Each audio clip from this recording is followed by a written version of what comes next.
Hello guys, welcome back to my new video. અને અમારા મહેસાણા ગાળામાં તો ખૂબ સારો એવો વરસાદ થઈ ગયો છે। તો તમારા વિસ્તારમાં કેવો વરસાદ થયો છે અને તમે શાનું વાવેતર કરો છો જરા અમને કોમેન્ટમાં કહેજો। અમે તો ચાહડા કાઢી અને ચોરીનું વાવેતર કર્યું હતું। તો આ પ્રમાણે 2-3 પત્તા ચોળી પણ થઈ ગઈ છે ખૂબ સરસ એવી।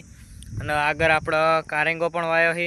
અને ચાહડાના અંદર વાવેતર કરવાના ફાયદા એક, જો આ શેટેથી આ બાજુ ઠેઠ પાણી પોકી જાય ને પાળિયાની અંદર લોબું પાળ્યું હોય તો પાણી પોકતા બહુ વાર થતી હોય છે। એના કારણે અમે ચાહડા રાખ્યા છીએ તે જેના કારણે પાણી જલ્દી પી રહે। જો પાણી હજી ભર્યું જ છે વરસાદનું ચાહડામાં, અને પાણીનો બચાવ થાય અને લાઇટનો બચાવ થાય। આ ખેતર આખું આપણે 8 કલાકનો પાવર જતો રહે, પણ ચાહડા કાઢેલા હોય તો 4 કલાકમાં આખું ખેતર પી રહે કમ્પ્લીટ।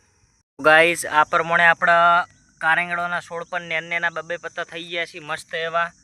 અને ચાહડામાં વાવીએ એટલે તો બહુ સારું ઉત્પાદન મળે। આપણે ચાહડાના અંદર પાણી ફૂલ આવે અને મોટું થઈ જાય વેલા બેલા એટલે પાણી ફૂલ ભરાઈને આવે એટલે કમ્પ્લીટ આપણા આ કારેંગો મસ્ત એવો પોગરી જતો હોય છે। અને એક નહીં બીજા ચાહડામાં કારેંગો ચોપી કાઢ્યો છે। તો આ પ્રમાણે આપણે કારેંગોનું વાવેતર છે ને આ શક્કરીઓ કર્યો છે થોડોક ખાય એટલો, તો કટકા કરીને અમારે ઘેર ઉગ્યો તો કટકા કરીને આ 3 લાઈનો વાવી દીધો। જેટલો થાય હવે જોઈએ કેવું થાય આપણા મહેસાણા વિસ્તારમાં શક્કરીઓનું વાવેતર। મસ્ત એવો વરસાદ પડી ગયો અને ચારે બાજુ આપણે બધું વાયેલું છે એ કમ્પ્લીટ આપણે પોણી પાવાની ચોમાસામાં તો ખાસ કોઈ ચિંતા હોતી નહીં। ચારે બાજુ મસ્તીનો લીલાળો થઈ ગયો છે। વાદળછાયું વાતાવરણ હતું એ પણ હવે ખુલી ગયું છે કમ્પ્લીટ। તડકો કાઢ્યો એટલે 6 થી 7 દાડા પછી કમ્પ્લીટ અમે તડકો ભાર્યો, નકર તડકો જોવા જ નહોતો મળતો। રોજ વાદળછાયું વાતાવરણ હતું, જો ચો મસ્ત મજાનો ચારે બાજુ લીલાળો થઈ ગયો ગાઈઝ।